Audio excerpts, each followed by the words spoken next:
Dalawa patay matapos masunog ang kinukumpuning barko sa Navotas City. Si Denise Osorio sa sentro ng balita. Dalawang lalaki ang nasawi matapos magliyab ang isang kinukumpuning barko sa barangay Daang Hari, Navotas City kagabi. Dakong alas 9:22 kagabi nang itawag sa Bureau of Fire Protection na umaapoy na ang storage room sa upper ballast ng barkong MV Aman Sinaya. Ayon kay Navotas City Fire Marshal Fire Superintendent Ronaldo Sanchez, hininala nila agad na may combustibles ang loob ng barko dahil sa laki ng apoy sa loob. Ayon sa kapitan nung barko, supposedly ito sa ibabaw nung balas ay storage talaga nilang kanilang mga extra beddings doon at saka ng life jacket. No?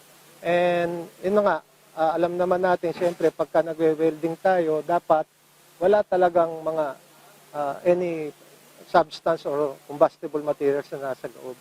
Dalawang lalaking subcontractor na welder ang nasawi sa loob ng lumiliyab na storage room.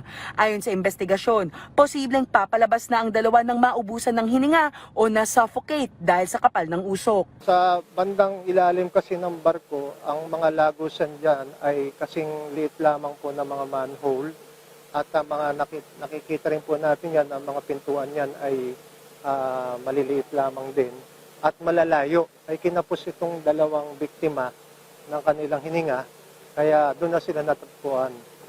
Ilang hakbang na lamang patungo doon sa hagdan paakyat. Nasa 20 hanggang 25 katao ang kabuuang bilang ng nagtatrabahong mga welder sa iba't ibang bahagi ng barko nang sumiklab ang apoy.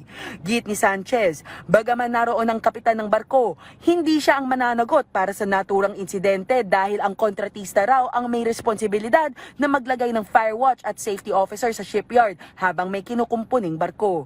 Kasalukuyang inaalam pa ng BFP kung may paglabag sa fire code ang kontratista ng barko. Denise Osorio para sa Pambansang TV sa Bagong Pilipinas.